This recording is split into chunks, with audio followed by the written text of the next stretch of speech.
Today we are reading The 48 Laws of Power by Robert Greene. And I want to start by reading a review on Goodreads. Are you ready? Let's do it.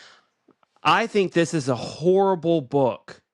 It's just so very, very wrong unless you have no morals. If I ever met someone who actually liked this book and wanted to live their life according to it, I would never hire that person, never work for that person, never do business with that person, and would try to avoid any and all relationships with that person. I would like to be quite remotely located physically from any such person. Let's get into it. So what did you think about that review? So I was, we've talked about the rumor that it is banned in prisons. But you know, it's funny. I'm still not through the 48 laws because this episode is only on the first 24. But not at any point during the reading of this book, because this book is about deception, manipulation, seduction. There was not one time during the reading of this book that I was like, you know what? I am going to go to work and I'm going to try and seduce my coworker. Or not once, I'm going to go to work and I'm going to try and manipulate my boss into giving me a pay raise. Or, you know what? I think I'm going to try and deceive somebody and I'm going to use the 48 laws of power to deceive somebody. Those never came across my mind. That is the honest truth. This book, though, I think is the number one self-help book out there because that helps you understand human nature, and even more specifically, it helps you understand your human nature. So why would we not read this book to understand ourselves better and understand our human nature? So I think people who wrote those reviews or who have views of this book that are like that, they've never read the book, but they've only taken what people have said about it, that it's a book about seduction or manipulation or deception, and they formed an opinion based upon what other people have said. So that's what I think when I hear what you said. Either that or they're in such complete denial as to the state of human affairs that they're refusing to acknowledge it. Or number two is they're so naive to think that everybody is good, or that they can be completely good in an arena and a world that is not completely good. So, for example, there are two quotes, one from the Bible that says, "The heart is deceitfully wicked. Who can know it?" Like all throughout the Bible, it talks about us being sinners, about having our sin nature, about how horrible we are, and we only become clean through God's grace by accepting Jesus Christ into our heart. Most religions preach this, where we are depraved human beings, we are awful human beings, and we need a God to heal us from our depravity. Also, we just read Meditations, and in Meditations, do you remember my favorite quote? It was basically, you wake up in the morning and you're going to come across people that are going to annoy you, and just expect it and be prepared for it. So the words of Marcus Aurelius: when you wake up in the morning, tell yourself the people I deal with today will be meddling, ungrateful, arrogant, dishonest, jealous, and surly. So for somebody to sit there and say, "Oh, this is horrible. People don't act like this," or everybody's nice to each other, and power comes in being good. Like, I need to be as friendly to people as possible and just be honest. And if they take advantage of me or manipulate me, then that's fine. It's to ignore the fact that literally everybody that you deal with is going to be dishonest. Now, this book is not saying that you need to be manipulative, dishonest, seductive, all of those things to the extent that of the stories that the book gives. So the book gives some pretty intense stories that the people who do those things are disgusting. And I think the problem that a lot of people have with this book is that the book doesn't come straight out and say, this person murdered this other person, he's a disgusting human being. Like the sentence, "he's disgusting for doing this," never appears in this book. Or somebody cons somebody else in the book, and Robert Greene tells you how he cons the other person. It never says, he was wrong for conning this other person. But that's not the purpose of the book. If you want to learn how to be a good person, then read the Bible, right? If you want to learn how to use power and to draw your own moral lines, well, then read this book. And that's something that I was thinking about too. People love to draw their own moral line. Like it happens in interpreting. If I do something that somebody else doesn't like, then they immediately say, "Oh, that's immoral," or that's the moral thing to do, or that's the ethical thing to do. But then there's something that they do that's completely immoral and unethical, and I don't point it out because as we read the 48 Laws of Power, you don't be honest with people when it comes to stuff that they're not going to fix anyway. Being honest with people in that sense is only going to hurt yourself. But they draw a line that's so beyond immorality and unethical that it's ridiculous. People will draw moral lines wherever they are standing at the moment. So if they think that something is right, or if they think that something is wrong, that's where they draw their moral line. But people will draw moral lines all over the place. Growing up, people would say that one thing was wrong while doing another. They would say that one thing was immoral or unethical while doing the complete, most awful, moral, immoral, and unethical things that you can imagine. And so while it's great for people to say, "Oh, this is an immoral book," the reality is this is how the world works. Now, you draw your lines wherever you want with morality, and I'm not going to suggest that, it's okay to con people, it's okay to seduce people, it's okay to manipulate people to the level that he teaches you in this book. I'm not going to say that that's right, but I'm also not going to say that it's wrong because morality for people is different. So, is it wrong for me to manipulate, if I could, some evil person into doing something that would be right? Well, again, morality is from my perspective in that view. So if I can convince somebody who I view as an evil, immoral person and then manipulate them to do something right, well, in that case, manipulation is okay. It's just, to me, it's crazy that people have a problem with this book, and yet they fail to recognize that this is literally how the world works. And they also fail to recognize that they draw their lines of morality here in some areas, when in other areas, I look at decisions that they make and they're completely immoral and unethical. Do you feel the same way? Yeah, so I think what you're describing is somebody who wants to have power. And I'll ask you a question. What is worse than having that power? What do you think it is? Not having the power. Right, so it's powerlessness, right? Like if right, you but don't he talked have the about power, that. right? So this, you're trying to draw a line, or you talk about how people are going to draw their moral lines. When you feel that powerlessness, you feel manipulated, you feel played, you feel taken advantage of. In fact, Malcolm X said, well, there's a famous quote out there that says, "Absolute power corrupts absolutely." Right. Malcolm X rephrased that quote and said, "Absolute power corrupts, but absolute powerlessness corrupts even more."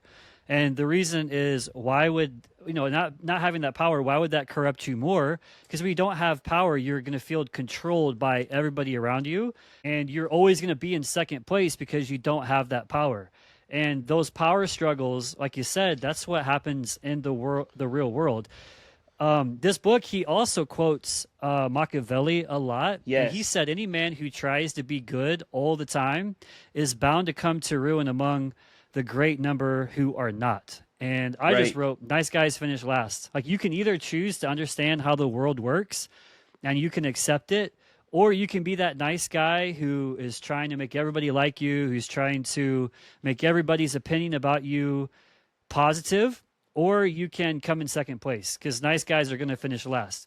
Right. The 48 Laws of Power are not going to teach you to be a mean guy or to be that person who is not good. As in Machiavelli said, if you're either going to be good or you're not going to be not good. That's not necessarily how the 48 Laws of Power are written.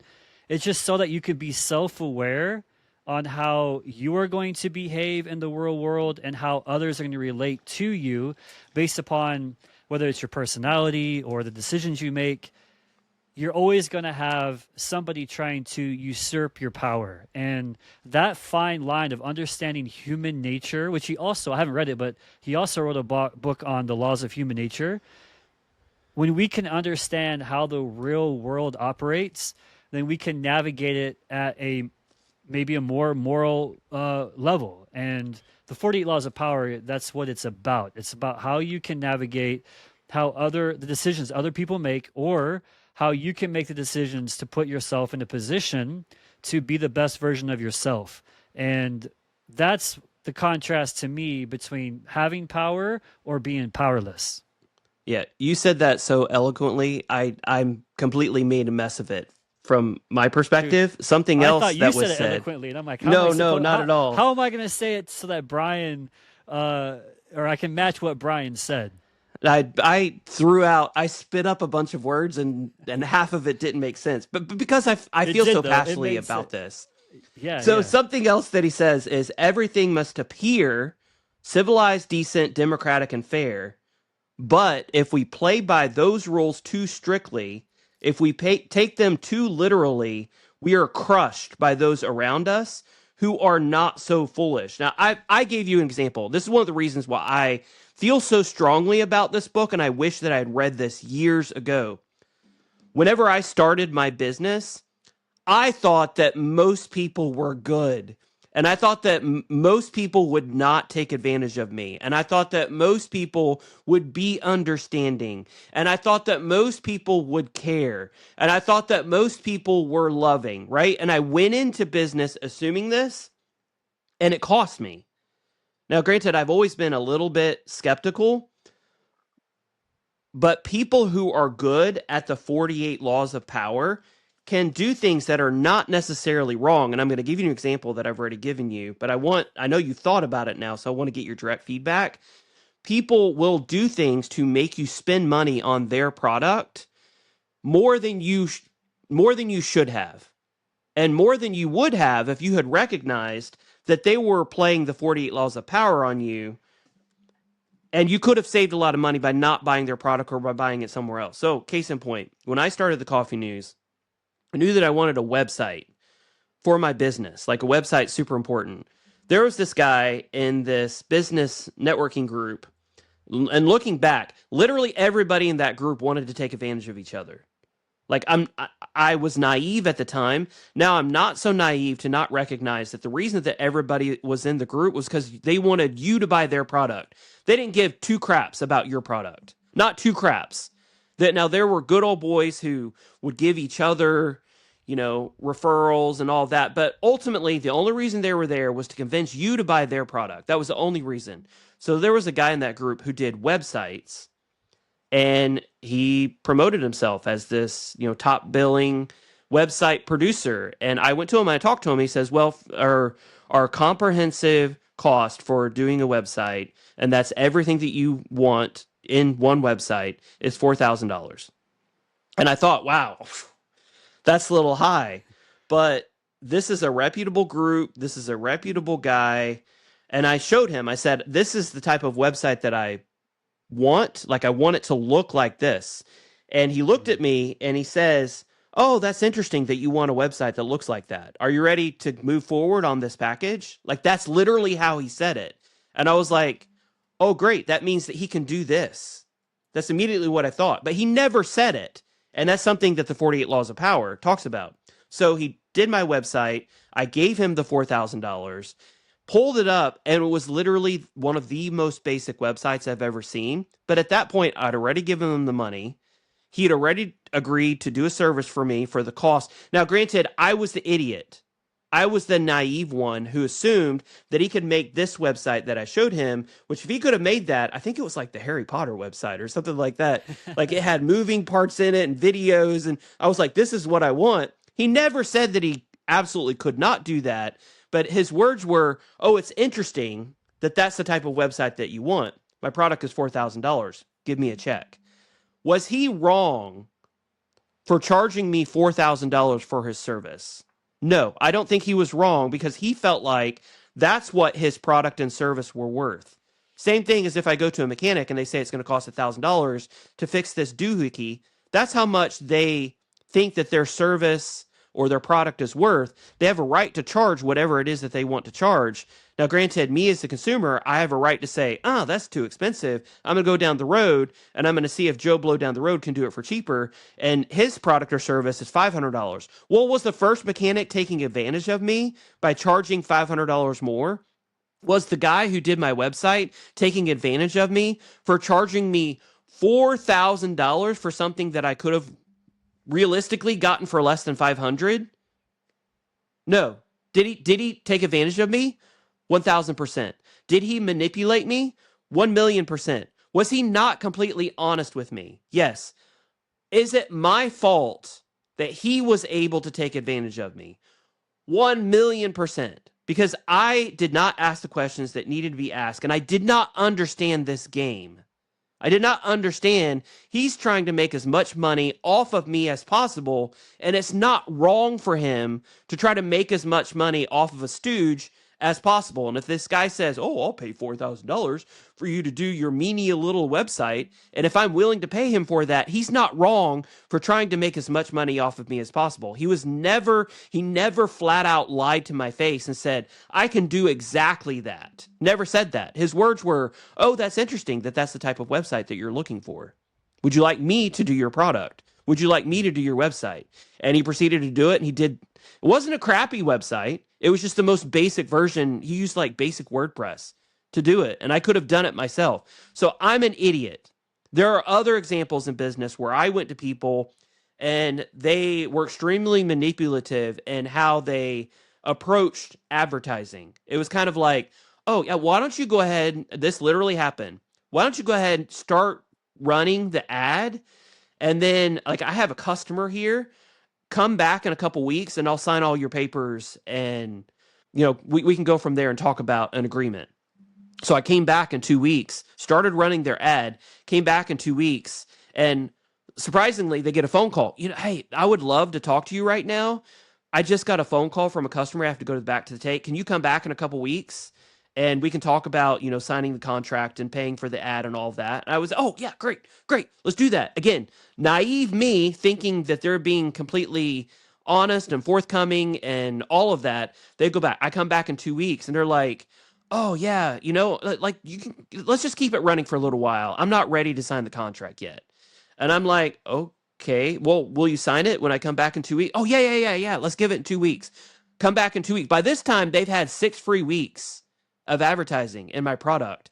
And I have to take a stand at that point, and I have to say, look, if you're getting free advertising at this point. If you're not going to sign the contract, I'm going to have to take down your ad. And they're like, oh, okay, yeah, that's fine. You can take it down.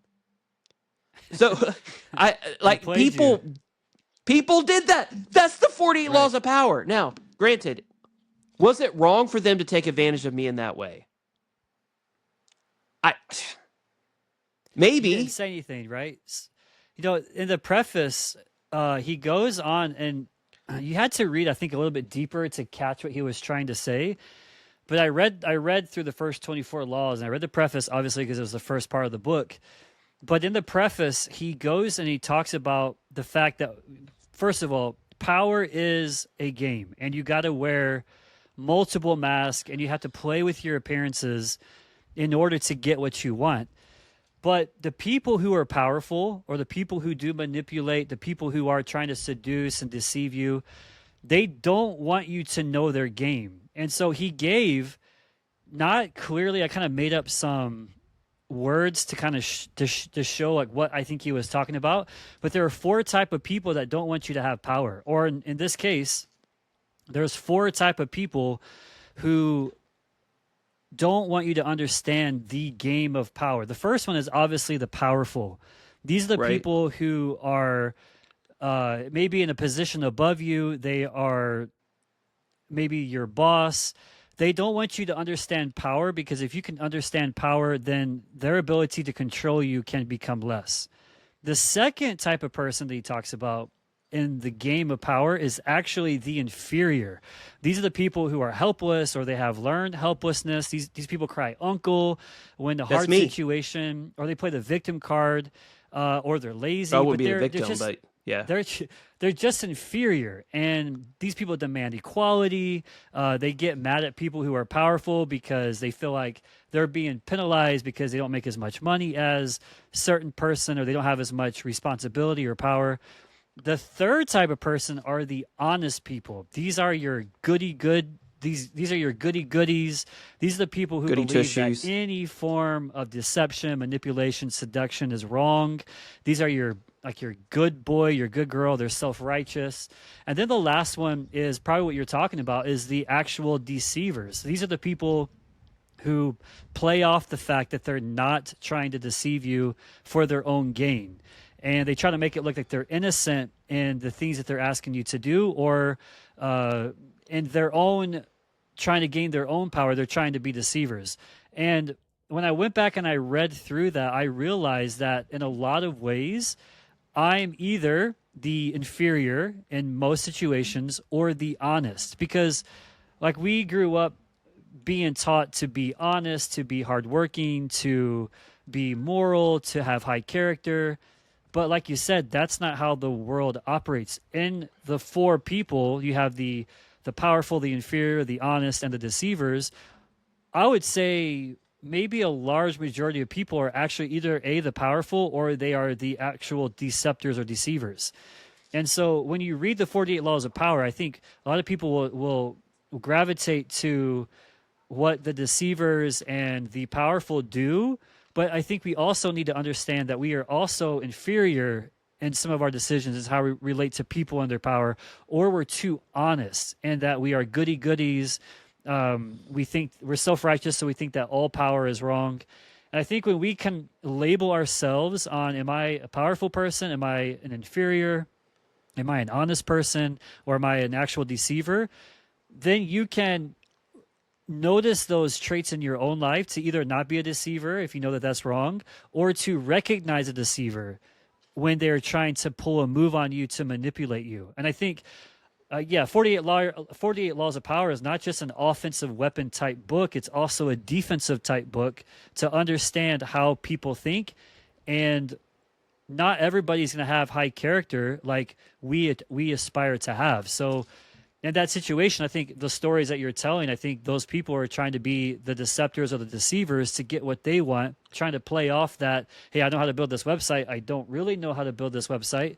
But I think now with experience through those situations, you can, and through reading the 48 Laws of Power, you can really identify those four types of people and what they're trying to get from you. Yeah, that was really good. So ultimately, what I would have to say to anybody who's either watching or listening to this podcast or who reads this book, draw your moral lines where you feel is appropriate.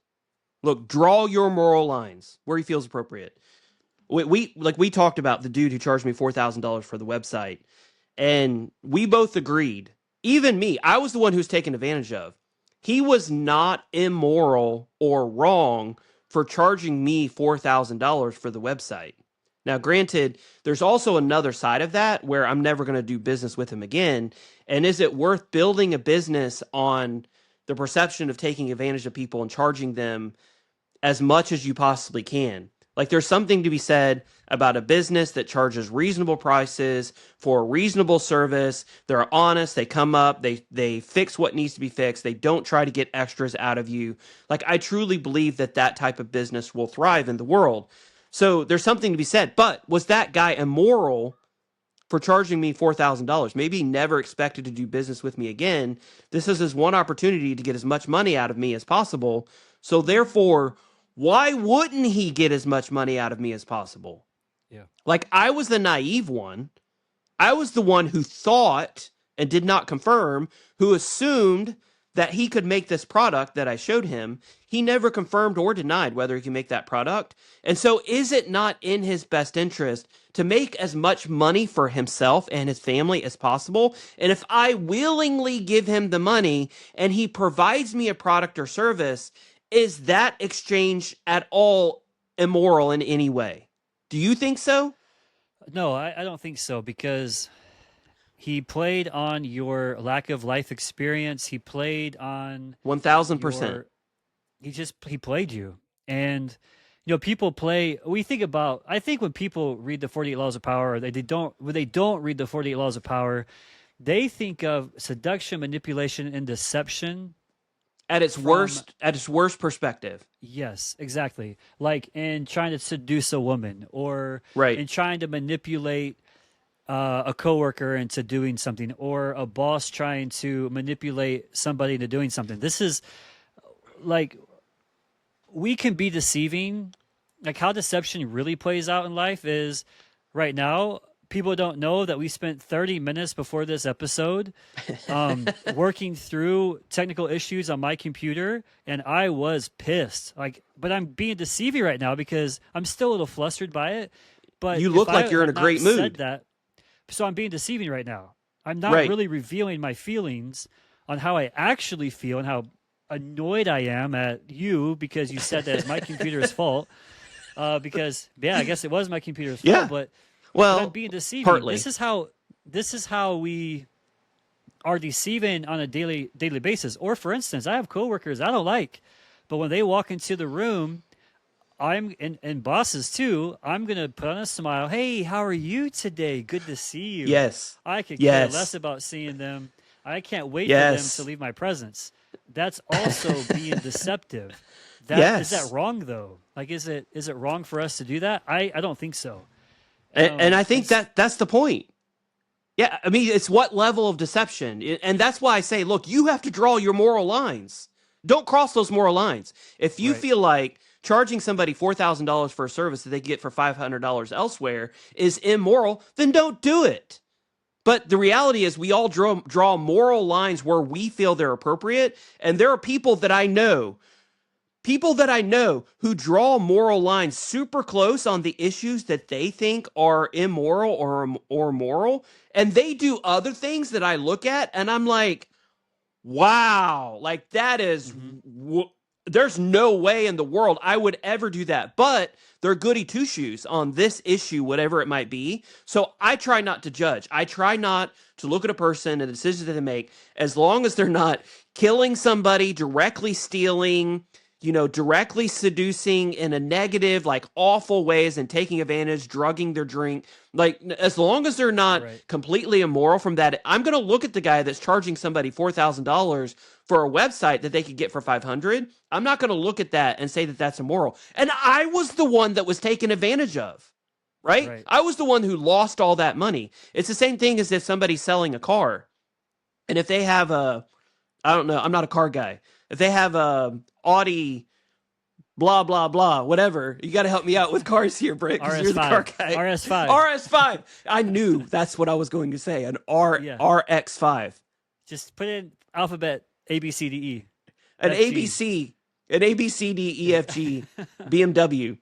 If they're if they sell this ABC BMW to potential buyer number one, and buyer number one like negotiate super hard and they sell it to them for $60,000, and then the next guy comes in, exact same car, he doesn't negotiate, and the salesman sells it to him for $75,000, is he wrong for making $15,000 more off of the second guy?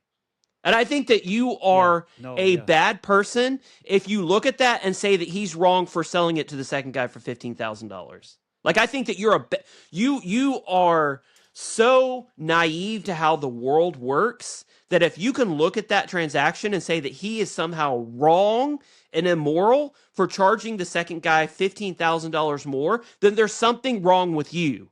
Literally, I Right. think there's something wrong with you for believing that. I know So we all, like, there's all these gray areas that we have to draw our own lines on what we believe.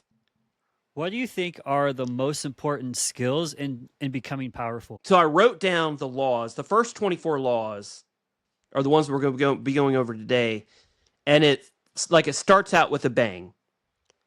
I think that that's on purpose. I think that he recognizes that the good ones you put first, that way people keep on reading the book and keep on and granted, the whole book was good. Like, I finished the whole book. It's great all the way through, but the first 24 are definitely better than the last 24.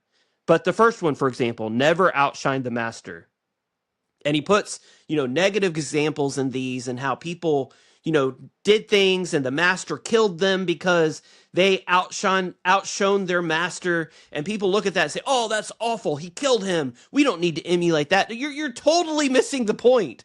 Like, he's telling the story to keep you interested, to keep you engaged in the book.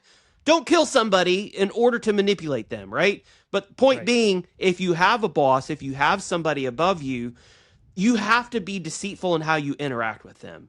You have to praise them for what they do. There are people who, I'm going to say this, it sounds a little selfish, but there are people who are not as good of interpreters as I am, who are above me in the hierarchy and the order of things, that I have learned I have to say things like, man, you're such a great interpreter. Like, you did such an awesome job.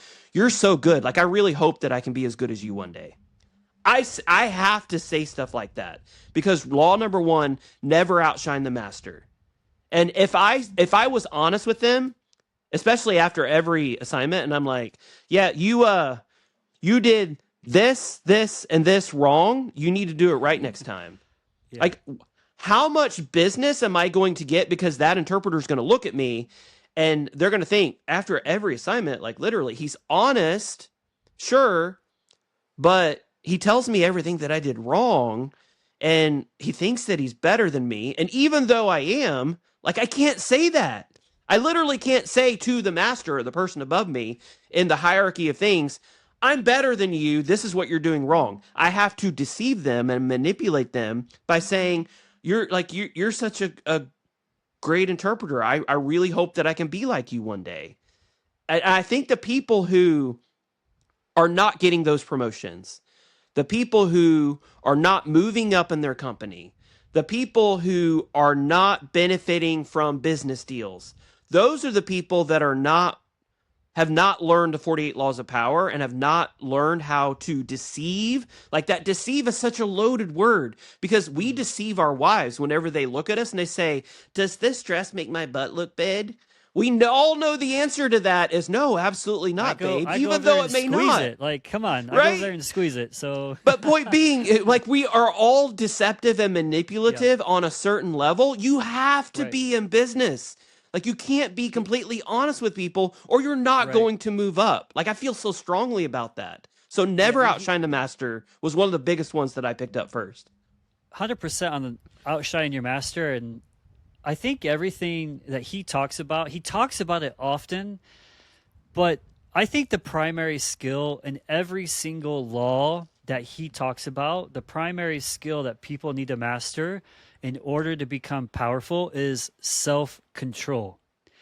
And yes. I wrote about self-control. I mean, I journal every day. So, like, it's a good book when you fill pages and pages of notes on, what the book is trying to teach you. But everything to me came back to self-control.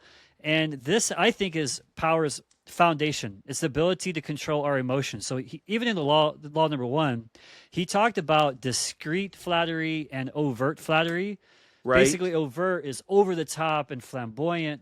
And then he talked about discreet, where you're trying to just put in subtle words and phrases to puff up your master, or in this case, your boss, or somebody that's over you. Right. Just so you don't look like a brown noser to the rest of your coworkers. But self-control, there's a game to it. I kept coming back to self-control. And when we have power, we think of power as I have power over you as a person.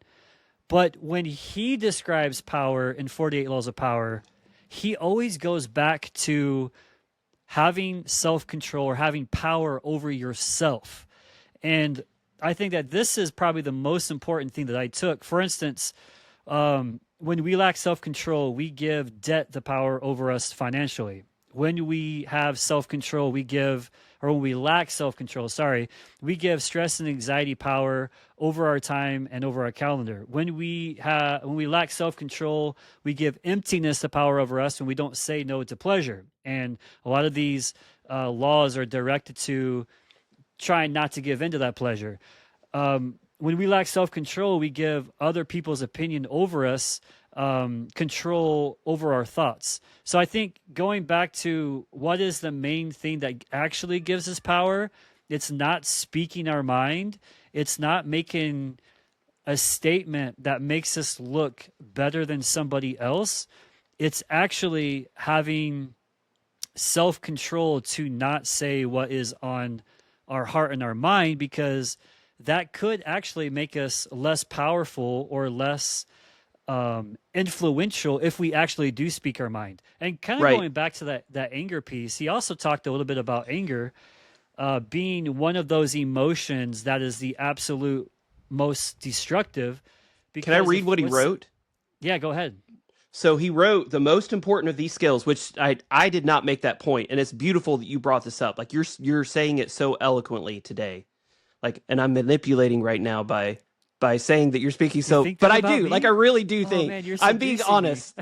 I'm being honest in telling you, like you are. I feel like my words are all jumbled. You are saying it very well today, and I appreciate it. Before you say what you said, I go back. We watched previous episodes.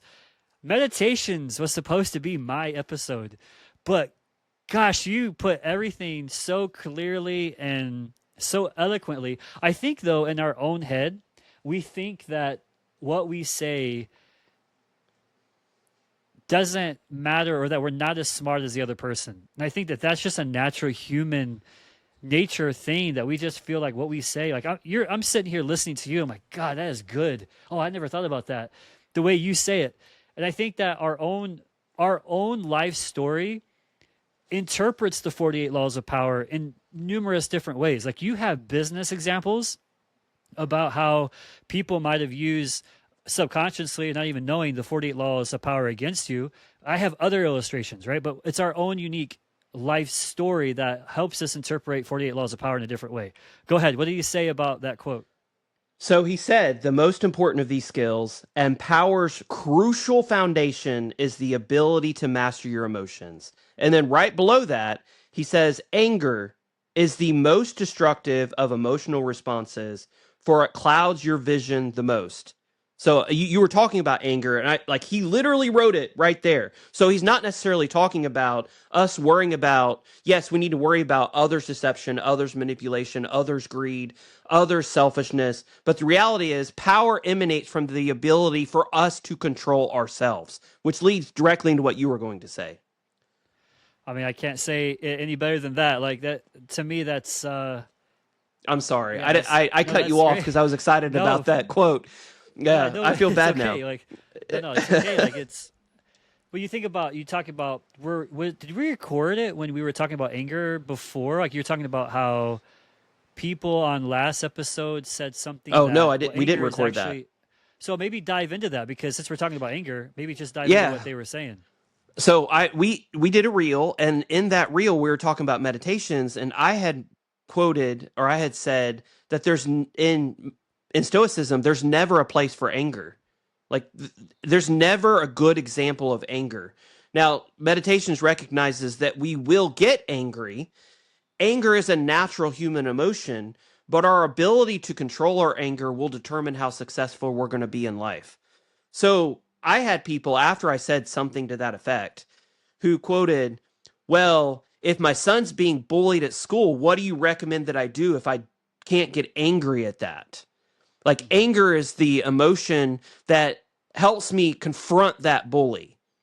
And there was another person who said, I'm 69 years old, and I believe that anger is a good emotion because it helps me to do, I'm quoting it not exactly right, but anger helps me do things that I wouldn't have done without anger.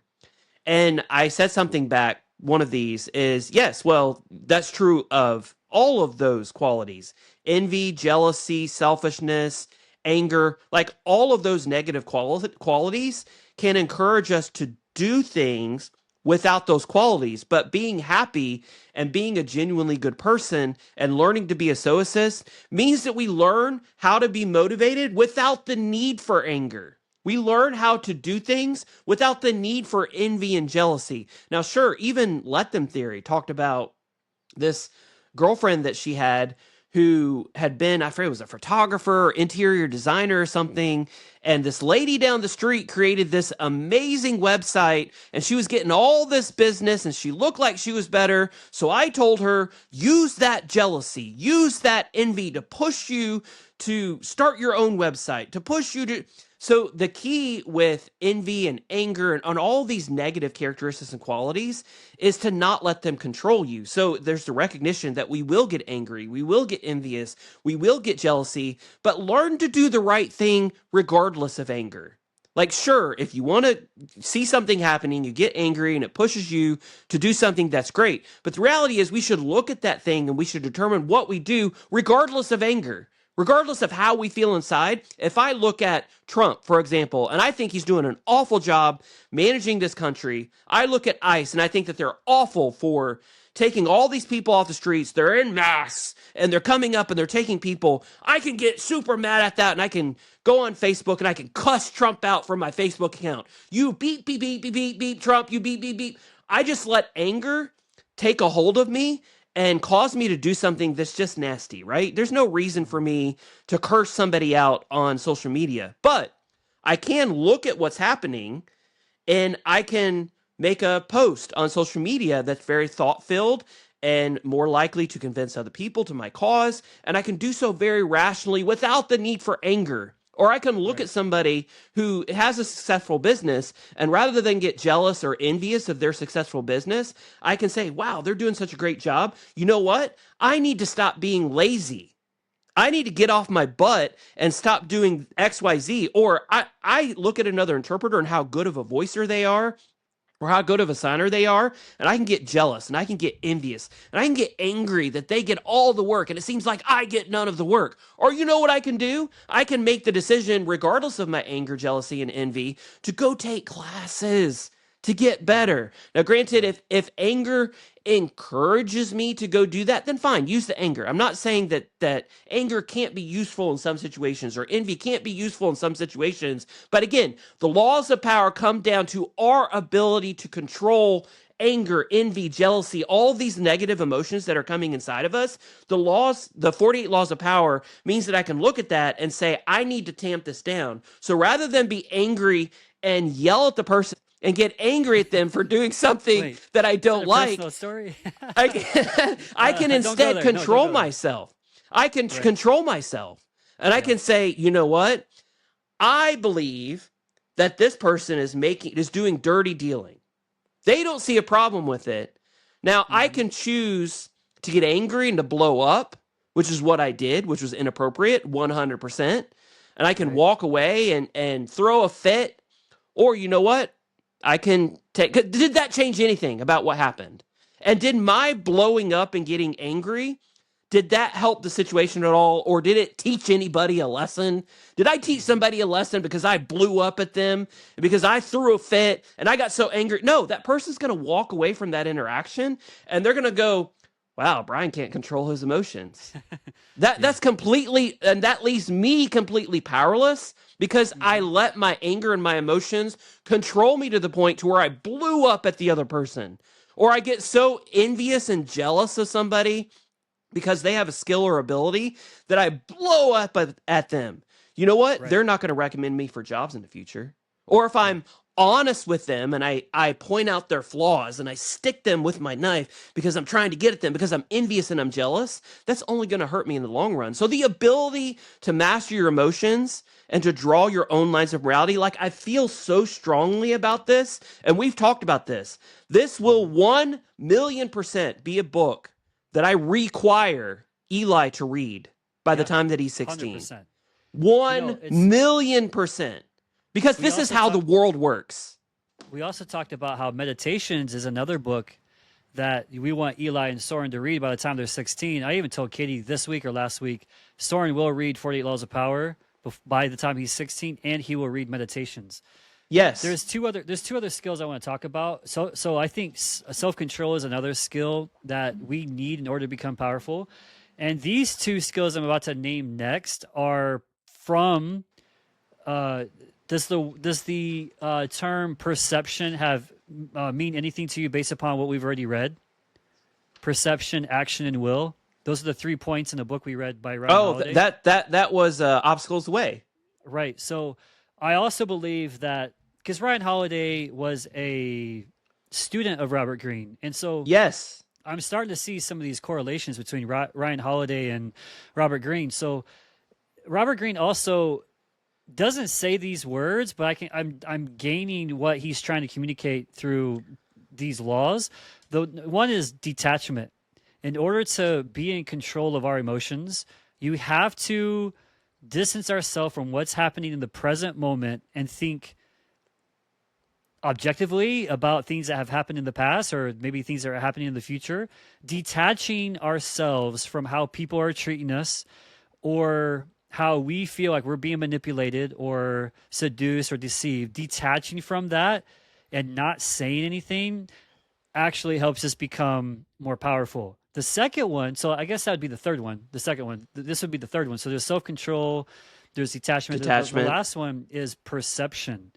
And having the ability to see circumstances or what people are doing to you not as good or evil. So when that person is trying to manipulate you, yes, that's so good, into having you spend $4,000 for him to build your website for yourself, you have to perceive that as not as good or evil.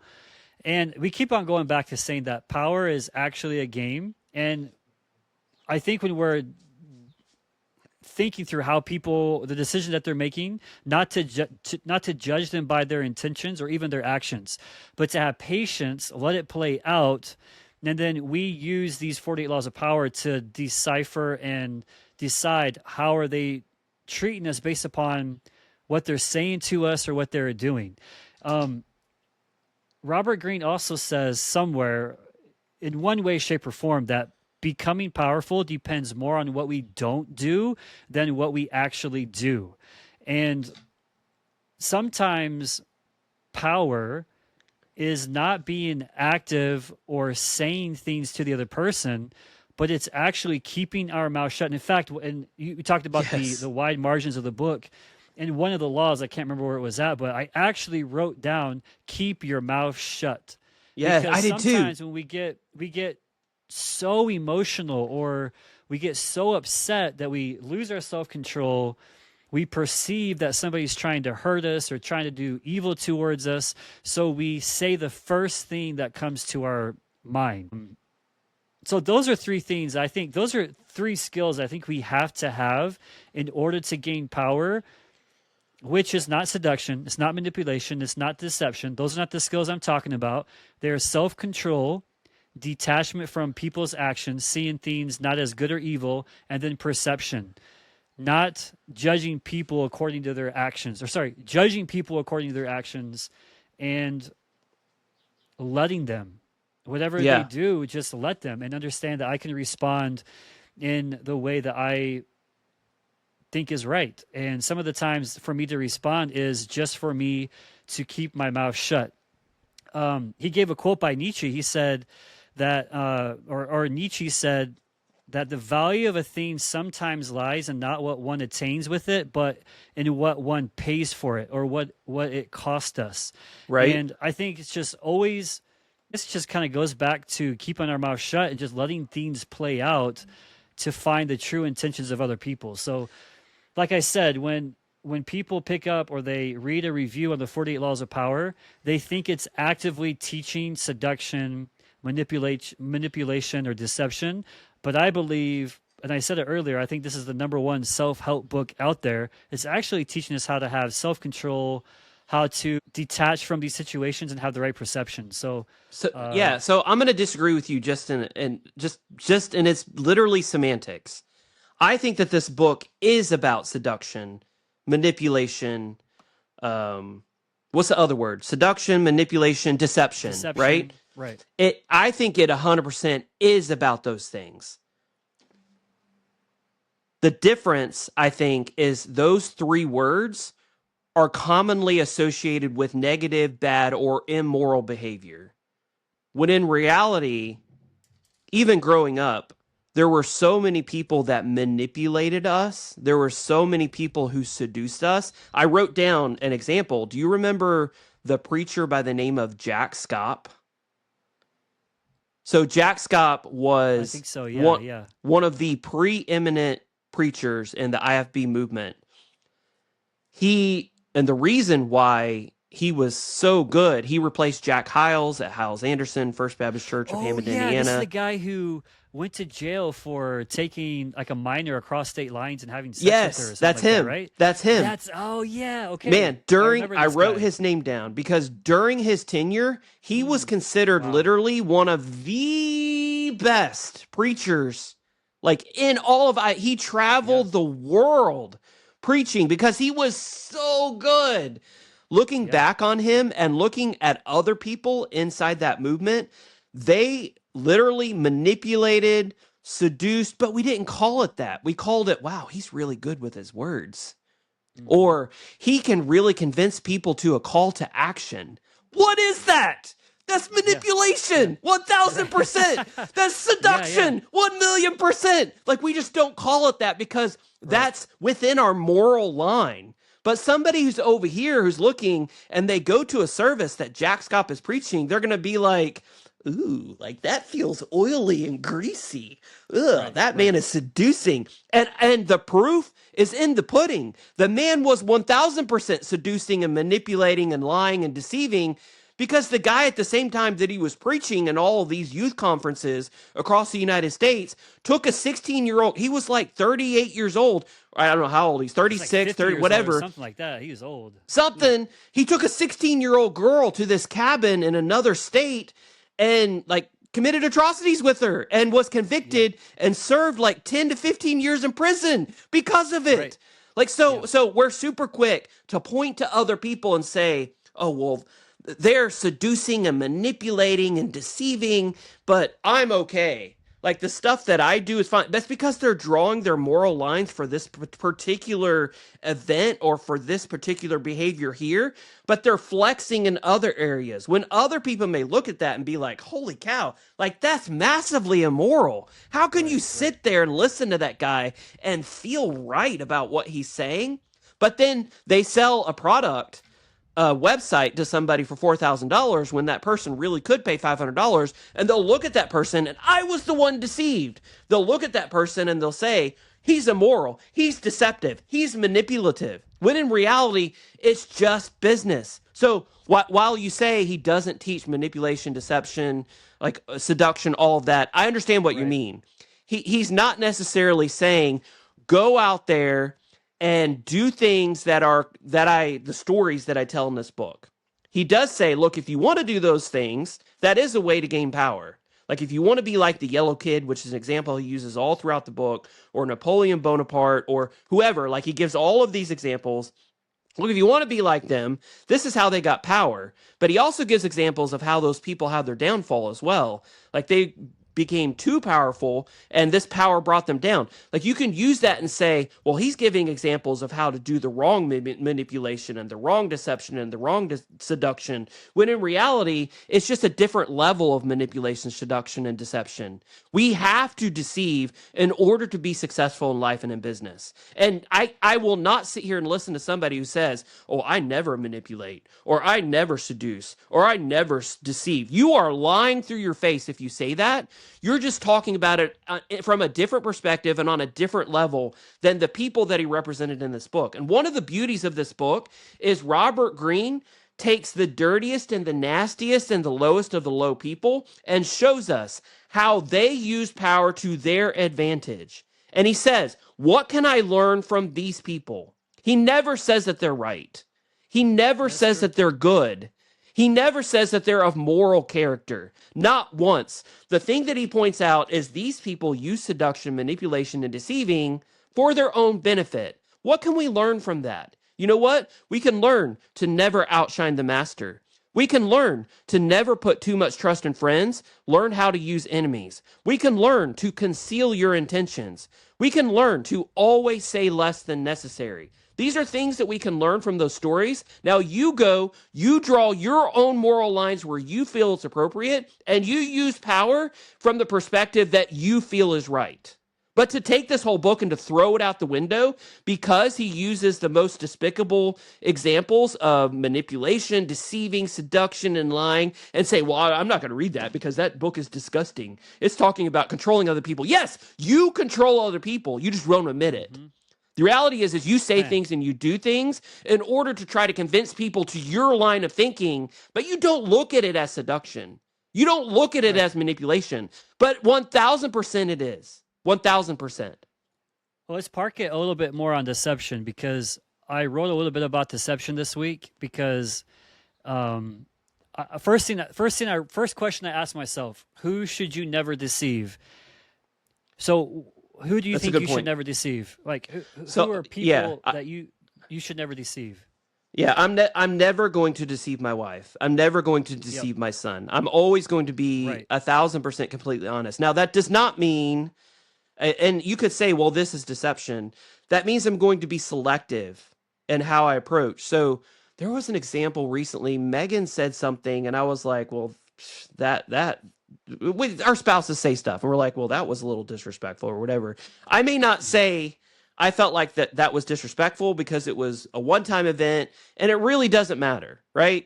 Let's just let it go by. I'm not going to say anything. And people say, well, that's not being honest. You're not, but good point. Like, I'm never going to be deceiving, seductive, other than in the bedroom with my wife. Don't go there. Go there. I can be very seductive in the bedroom, right? Man, I believe it. my wife and my son and those people who are closest to us. But the beauty about us not having to deceive, manipulate, whatever, people who are the closest to us is because we can open up and be ourselves, which is how I feel with you.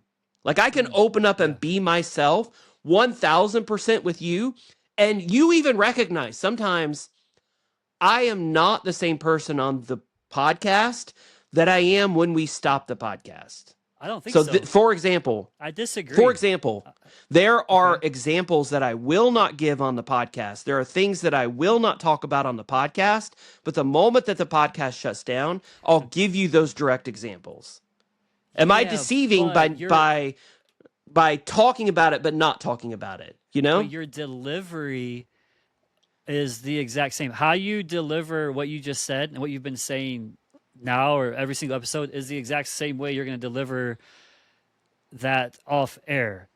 And I too wrote down, I'm never going to deceive my wife, and I'm never going to deceive my children or my child or Soren in this case. But everybody else is, I guess, fair game. Another thing that he kind of alludes to that I was thinking through the last couple of weeks is deception is most powerful when we make the other person feel pleasure. And you've already kind of alluded to, I'm going to seduce and deceive or whatever, manipulate my wife in the bedroom and all that. That's like what we think of bringing ourselves pleasure by being manipulative and seductive. But what he's talking about in a lot of these laws is that deception, or the pleasure that we're trying to make someone else feel, this is not a sexual pleasure, but this is more of a pleasure when we can manipulate, seduce, and deceive people. It's not a sexual pleasure. It's a pleasure of them being noticed by us, or them being seen or valued by us. Yes. And we get people to feel this pleasure when we get people to talk about themselves. And a book that we've talked about in off air, but is How to Win Friends and Influence People. And this is the number one way that we can deceive people in a good, I guess, or in a bad way, is simply asking them questions to get them to open up about themselves and be willingly able to talk about themselves. And when we get people to talk about themselves, then we can understand how they think, whatever their insecurities are, maybe some of their needs. And then the way Robert Greene writes these laws, then we can formulate help them what grow. People say, well, help them grow, or we can deceive them. Oh, this person is weak in this area because they opened up about this part of their life, so I can use this law or this tactic to deceive them. And I think in a negative connotation, that's how people will interpret how the 48 laws of power are written. But in order to deceive people, you want them to feel that pleasure. But again, like I said, it's not the sexual pleasure. It's a pleasure of them talking about themselves or hearing about themselves. And that's one way that we can be deceiving. I have an example. Okay. So an example is I love board games. You know that, right? I love board games. I don't love board games so much that I just feel so excited about it all the time. But whenever I go over to my family's house, and we're going to be going to Rob and Melinda's new house. They bought a new house, going to be beautiful on the lake. I'm going to bring board games. Now, when I put that board game in front of everybody, I'm going to act more excited than I actually am. The reason that I'm doing that is not because I'm not having a good time, because I am. I love board games.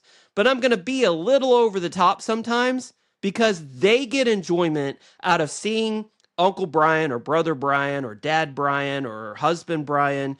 They get excitement and enjoyment out of seeing that super excited response that I get whenever I make a move, and it puts me in a good position in the game. And then I have a response that's very positive, very pleasing. Like, that's enjoyable to the group. It's the same response that I have whenever somebody has a card and we're playing a card game and they throw that card down and they say, boom, I gotcha, right? That interaction, was that, boom, I gotcha, was that a little over the top? Like, is that how I normally act? No, but we're having fun, we're having enjoyment. And am I deceiving them? Am I manipulating them to have a good time? Well, yes. Am I seducing them to have, pleasure and playing this thing that I really enjoy? Yes, 100%. Now, this is a little silly example, but the reality is we can do that in a lot of different areas of our life. So if I'm in business and there's this project that I want to motivate my worker to do, well, I'm going to get a little bit excited, and I'm going to be, more animated whenever I'm talking about it because they're getting pleasure from my animation. And I'm trying to encourage them to go out. Look, we're going to make 100 sales of cars this week. Yeah, you, John, you did an amazing job. Everybody clap for John, right? And we act in this way that's 1,000% manipulative and seductive because we're trying to give them pleasure, to motivate them to do the thing that we want them to do as our manager, right? It's the same thing as when I play board games. I want my family to enjoy board games. So therefore, I'm going to be a little over the top. Me being a little over the top and acting a little more excited than I really am, is that seductive? 1,000%. Is it wrong? I would think that you would say no. And I would think that my family would say no. I think that our sister would look at us and say, haha, Brian's being silly, right? But it's because you've acted like that in the past, right? So in other ways, you've acted that way to get people excited, to be charismatic, to get them to do what you want them to do, or to enjoy themselves in your presence. One of the things I think that 48 Laws of Power can do for you, though, in a negative way, is to cause you to overthink. And in each situation, in your interactions with people, is, okay, I can't be genuine because I'm going to reveal all my cards, or I'm going to show my intentions. But I think though, going back to always being yourself is very, very important. And the reason being is because people can sniff out disingenuousness. But the more that we work on the art of seduction or the art of manipulation, the better that we become in being genuinely disingenuine. Like, you may not be as excited about playing that game, but you know that if you get excited, then they're going to get other excited. People to buy into what you're selling, or to get them on board with what you want them to do. So being yourself, of course, is important, but I do think he also talks a lot about playing with your appearances and putting on different masks for different people. So I think that when we learn how to be genuinely disingenuous, even though that's being deceiving, I don't think that that's necessarily something that's negative. Another example of where I think this hits home, that I'm not sure that we were taught this growing up, but it's not being completely honest with people. And, we Right. listened to Patch the Pirate and songs that would say, do right, like do the right thing always until the stars fall, and always be honest and never lie, and always say the right thing. And I think that this book gives example after example. And I've learned, because I used to be this way. I used to think that if I see something that's wrong, and it 1000% is wrong, about 99.999% of the time, I still don't need to say something about that. I still Right. don't need to give my opinion. The reason being is because the moment that I give my opinion and I tell somebody where they're wrong or where I think that they could go differently, I've immediately lost all my power. Because the Mhm. moment that I tell them why they're wrong, they completely shut down to anything else that I have to say. Because in their mind, they're thinking, oh, so that's what you think of me? Well, forget you, right? I'm not going to listen to you. And I lose all other power in their life. We talked a little bit last week about how I've learned that you cannot convince somebody of an opinion by addressing it directly. So there was a Mhm. phrase that we learned as a child that it fits right into this, but it contradicts other stuff. So anyway, the phrase goes, someone convinced of their will or of the same opinion still. So if I Hmm. convince them and I punch them in the face and I say, you are wrong, I'm not going to convince them to do it my way. They're going to be of the same opinion. So they're convinced against their will that, oh, fine, I guess you're right. Well, they're still going to be of the same opinion and they're not going to change because they don't like how I approach them. So, one of the biggest things that I've learned with 48 Laws of Power is keeping your mouth shut. Like, just don't say the things that you think need to be said. And I was 1,000,000% guilty of that. Right. I still am, still working on it. But man, I have gotten so much better. Like, I've been so excited talking to Megan about examples because I was like, this person did this and I could have said something, but I didn't say anything. Right. Or Right. this person was, blah, blah, blah about this situation. And you know what I said? Oh, man, that sucks. Or Yeah, you this texted me that person, example this week. Yeah. Yeah, yes. yeah. Or Or last this night. person, like, there are people who do the stupidest stuff. And in the past, I would have been like, well, maybe you shouldn't have done XYZ.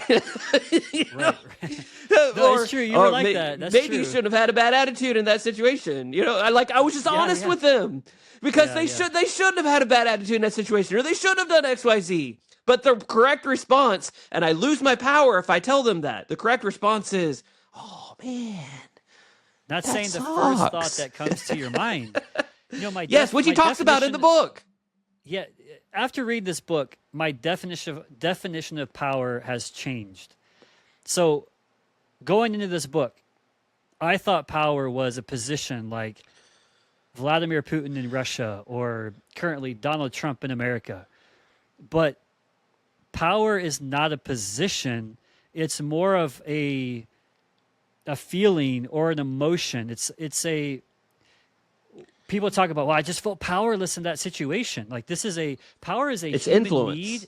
and a desire. Like everybody desires to have some form of power, whether it's at work or at home or over your situation in life. But now I see power first and foremost as a understanding of myself and an ability to control myself and my emotions and my responses, which ties in so closely to stoicism.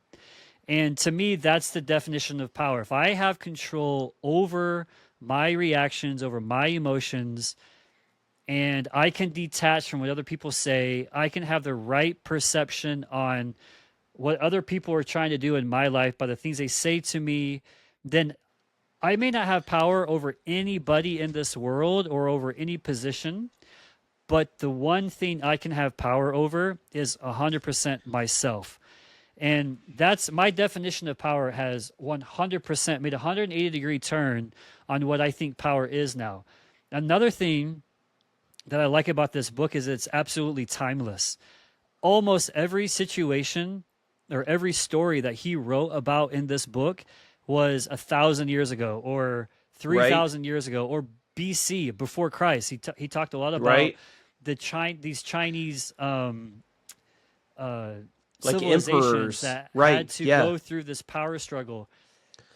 But the thing about this book and even Meditations and even Stoicism overall, it's also timeless because we think and have the same needs that the people in the times before Christ or during the time of Alexander the Great. We all have the same human needs and desires. And shame on you if you don't learn how human nature operates and you live in a shell or yes, in a cocoon of how yes, people actually think. I know you've already made points to this, but when we can flip the script on the definition of power and what power truly is, then I think our eyes are going to use the 48 laws of power not so much in a selfish way to manipulate others, but in a eternal way to not manipulate ourselves, but to have have control over ourselves. Now we keep on going back to self-control, but I think right. there's just so many misconceptions about what power is and how to use that power. So what is one of the laws that you want to talk about? Because I know we haven't really hit on the book yet. Like we're talking about power and human nature, but I know you said law number 1 was something that was impactful to you, but was there another law that really stuck out to you? So let's hold the laws because we were going to split this into two and talk about the first 24 laws and then the last 24 laws. Like this past hour and 12 minutes or whatever, like we have provided justification and the reason why this book is so good. Something I did want to add real quick, and I'll hold that, but let's hold off on the laws and just go through the laws and pick out the ones that we felt were really good and why we felt they were really good, and just go through all 48 next time when we record that. Actually, Oh, okay. next week, whenever we record that and do part 2. Okay. If a person reads this, because one of the biggest accusations, one of the biggest reasons that people say that this is a horrible book is because of the examples that he uses. So he uses extreme examples of manipulation, seduction, deceiving, deception, all of that.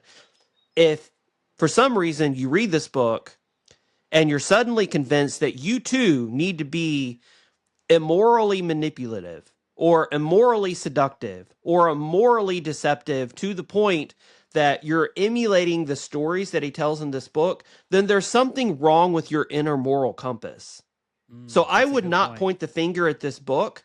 I would point the finger at there's something else that's wrong with me because I read this book and I feel like I have a pretty strong moral compass. I feel like I can look at stuff and say, this is wrong behavior, this is right behavior. Like I feel like my moral boundaries are very firm. I read this book and not once did I ever think that I need to con people out of thousands of dollars Mm-hmm. or I need to deceive people to the point to where I'm going to destroy their lives, or I Mm-hmm. need to manipulate somebody. So in one of the examples, it's learn to take the work, get other people to do the work, and then take And the take the take credit. the praise, take the credit for Yeah. their Yep. work. Mm-hmm. People will look at that, and I was reading down through the Goodreads reviews, and people are like, what type of person will give other people the work and then take the praise and the glory for the work that they did? You're a horrible human being. And I'm like, what is business? What Yeah. is business? You There's nothing freaking new under the sun. moron. Right. Like, Right. literally, what you're doing is you own Tipton Lawn Mowing, and I hire Yep. 12 guys to go out there and mow grass. They do all the work, but yet, and people say, oh, your guys are such hard workers. Do I say, oh, yeah, that's them. They're the reason? No, I say, well, thank you so much. Please recommend Tipton Lawn Mowing to other people. I don't say Mm-hmm. John is such a hard worker. Well, why don't you get, Joe Blow down the street to hire John directly for his work? That is literally me letting him do the work for me, do a good job, and I'm taking the credit for it. Like, Mm-hmm. literally, that's what it is. I want my business to grow, so am I taking advantage of John? Because I pay John well. I pay John $50 an hour to mow. He's well paid. But whatever it comes back to credit, and people say, John, like your guys did such a great job. They edged, they swept. Like I've never had a company that's better. You know what I say? Thank you. My company appreciates the work that we were able to do for you, and we're happy that you're satisfied with it. Please Mm-hmm. recommend us to other people. so that I can make more money, not so that John can make more money. Like if we're being completely honest and we say, "Oh, you should give the credit where the credit is due, and if somebody's working hard for you, you should not take all the glory." If I was being completely honest, I would say, "You know what? Sue Betty, who just gave us a massive compliment, I was sitting on my butt in the office and air conditioning all day, lazy. I played Clash of Clans on my phone for 3 hours." Yeah. But John did a great job. She's going to look at me and she's going to say, "Ooh, like, okay, well, you know what I'm going to do? I'm going to get John's contact information and I'm going to hire John and recommend John to everybody." Well, and granted, I don't need to be an immoral and dishonest and lazy person as a business owner. But the reality of what I do is I'm taking credit for other people's good work. So it's all about moral compass. So if I look at that law and I say, well, I'm taking the glory for other people's work, and that's just wrong, that's immoral. Well, if you're going to do something that is going to break your moral compass at that point, or if you're uncomfortable for taking the credit for your team's work and saying, yeah, our team did a great job, you know, I was able to manage them, and like all of that, if you're uncomfortable with that, you're not going to go very far in life. Like if you're directly honest with customers, you're probably not going to get that many lawns to mow, or reality is the hard workers that you have in your team and you pay them well for their hard work. What's going to end up happening is people are going to realize that and they're going to start hiring John directly to go out and get all these jobs for you. You have to apply these laws according to your moral compass. And if you say, this book is so horrible and awful and encourages you to do nasty and deceptive and manipulative things, I would check your moral compass rather than checking this book. Because I read this book, never once did I think, oh, I need to start go out and lying to people. Oh, I need to start going out and manipulating people or deceiving people or whatever. I never once thought that. I thought, oh, that's interesting. That's an extreme example. How can I use that in my everyday interaction with other interpreters? Not that I'm going to try to take advantage of them or deceive them or lie to them, but how am I going to use this law and this extreme example of somebody who did something very nasty and use that in my life? You know what? The reason why I enjoyed this book was because the stories were so interesting. Yeah. And you looked at that and you're like, how did they get taken advantage? That's so interesting. You know what? I could apply that law, not in the most deceptive or most manipulative way, but I can apply that law whenever I have somebody who's a complete craphead that I have to work with, and I can realize that I can not outshine the master. And I can look at him and say, oh, man, you're such a good interpreter. Like, well, you know, I really enjoy work. I hate it. I absolutely despise it. But you know what? I get the best jobs when I work with this interpreter. And even though I can't stand their guts, I'm not going to say so. And I'm not going to let it emulate in my face. I'm going to enjoy working with them. And I'm going to praise them. And I'm going to thank them for everything they do. Is that being deceptive? Yes, 100%. Is there a problem with that? No. The moral compass that I have is not going to cause me to do something that's so immoral or represents one of the stories in this book because of what I've been taught, the moral compass that I have inside. Like, that's a point that people need to remember when they're reading this book. This is not a call to be immorally deceptive. This is not a call to be immorally manipulative. This is a call to understand these 48 laws. Here are examples of literally some of the worst ways that these laws were used in human society, examples that span thousands of years, and how we can learn from it. And we're so naive to think that this is going to convince me to do things that are nasty, then you're missing the whole point of this book. If you're so naive to think that human depravity is not so great that you have to react and act in a way that balances that, and you have to deceive and manipulate and lie and not be completely truthful and honest in some situations, then again, you're never going to grow in life. And you're going to be stuck as a Walmart greeter for the rest of your life because you can't convince anybody to do whatever it is that you can't convince you're a manager at Walmart. You can't convince the Walmart employee to sweep the front in a good manner because you don't know how to encourage him. Maybe he's the laziest employee at Walmart, but you can come up to him and say, Bob, I noticed last time you swept 2 steps. And you know what? There are 37 steps, but I'm so thankful that you swept 2 steps. Why don't you try getting it to 3 this week? But man, you did such a great job on those 2 steps. Now, am I lying? Do I want to say you are a lazy butt? get out there and sweep all 37 steps because I pay you to sweep all 37 steps? Or can I be a little bit deceptive and manipulative and encourage him in a way that I know is going to encourage him to do what I want him to do, which is sweep all 37 steps, right? Mm-hmm. That's the basics of this book. And that's what I learned. No, this book, like I said earlier, is the ultimate self-help book. If you want to become a better person in how you can understand human nature, how you can understand the human flaws of your person of only sweeping 3 steps, read 48 Laws of Power.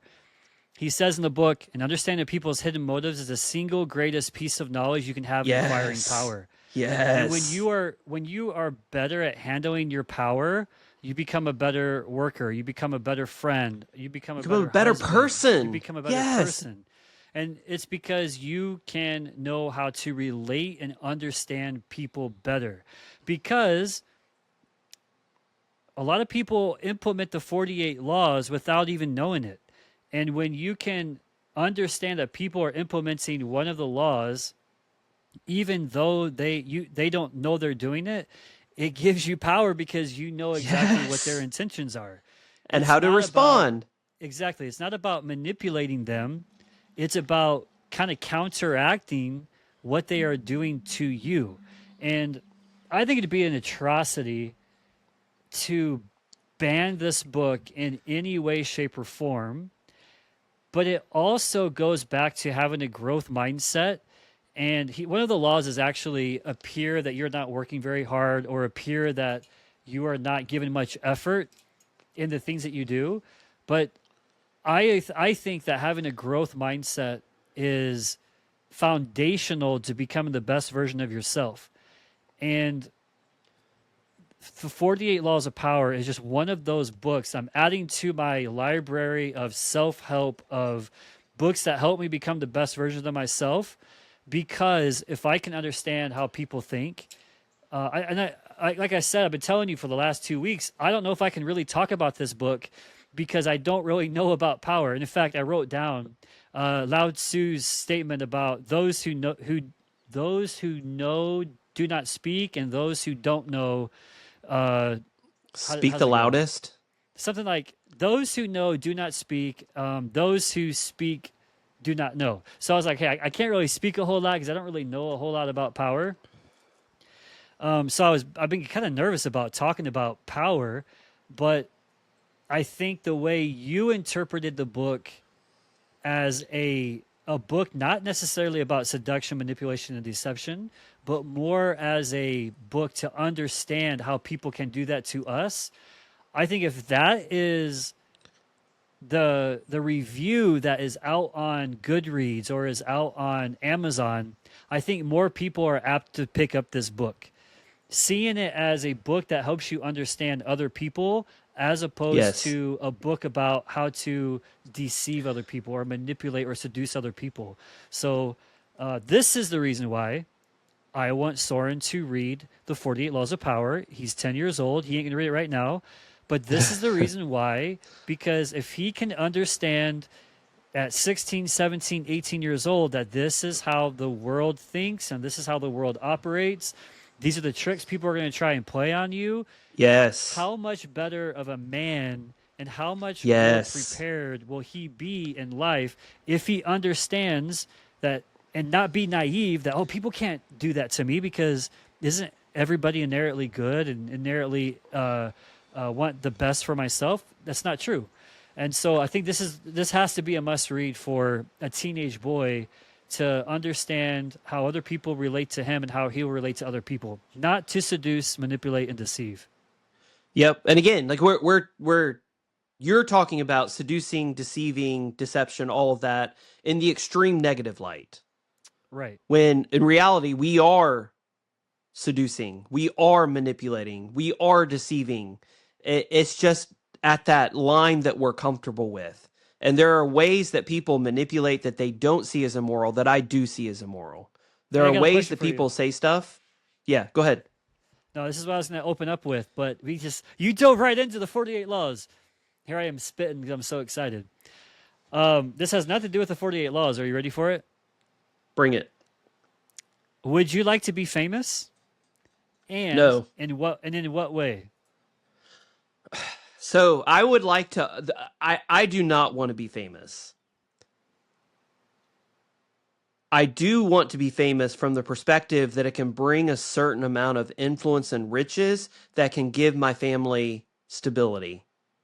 So if I could have that stability without the burden of being famous, I would rather have that. Does that make sense? Right.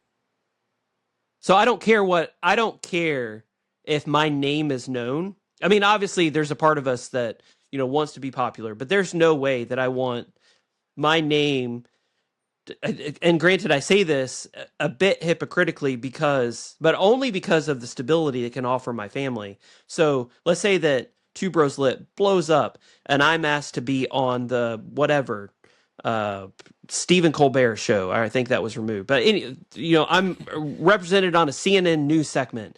This is Brian Tipton from the Two Bros Lit podcast who talks about power. Brian, what do you think about whatever? Am I going to go on that CNN segment? Yes, 100%. Why? Because it's going to bring my family more stability, more influence so that I can make more money, so that we can enjoy life more. So from that perspective, but if I can get all of those things without having to be famous, then I 100% would want that. And I think that's best represented. And I've listened to podcasts where people are like, you would have no idea who is beyond wealthy because they live a very simple life. People don't know that they're wealthy. They go throughout their day. They seem like the common person, but yet they have all of this wealth. They have all this ability. They have all this power, but they don't do so at the cost of being famous to other people. Because to me, being famous is a cost. And sure, it looks very alluring and seductive, but the reality is I don't want to be famous because I understand everything that comes along with being famous, like all the negative stuff that comes along with being famous. What I want is stability and happiness for my family. And if that means that this podcast, for example, becomes more famous as it becomes more successful, then so be it. But no, it's not something that I want or desire. Gotcha. Does that make sense? 100%. Yeah, that's good. I'm always reminded about the quote: "In order to live a happy life, live a hidden life." And we talked about the effect of social media and how social media gives you the appearance that you're not hidden, but then when you realize that nobody cares, and you get kind of depressed about that. Yes. I think that when I was coaching, I wanted to be famous based upon coaching and being well known and coaching at the biggest clubs and all that. But now that I've gotten out of coaching, the reason why I asked this question, it's just one of those icebreaker questions. But I think if I was to be famous, I would want to be famous. If it was the way to be famous, would be to being famous for helping other people. Sure. And helping them throughout their life. Like, for instance, being a thinker, or you think of people, I can't pull any names off the top of my head, but these are people who help people be self-motivated, help them Marcus Aurelius. Understand. No, I'm talking about current day people Okay. who are like these. They're all famous. These gurus right? to help people become the best version of themselves. Like, if there was any way that I was going to be famous, I think that would be the avenue. Would be to be famous because people can trust me enough that I can help them. And I think that would be the only way that if there is stardom or being famous, I think that'd be the only way that I'd want to be famous. So yeah, I just wanted to see what your thoughts were on that one. I'll have another question for you next week that you won't know about. Well, next week we'll talk about the individual laws, and I want to get your perspective. Like, we've already spent the whole episode just justifying the validity of this book and how useful and helpful it is. It literally, is one of the most powerful books I've ever read. Right. No pun intended. But literally, yeah. I mean, it is so good. Like, it is so good on another level. And I would hate for somebody not to read it because they think, this is going to make me an immoral person or an unethical person. And the farthest thing from the truth.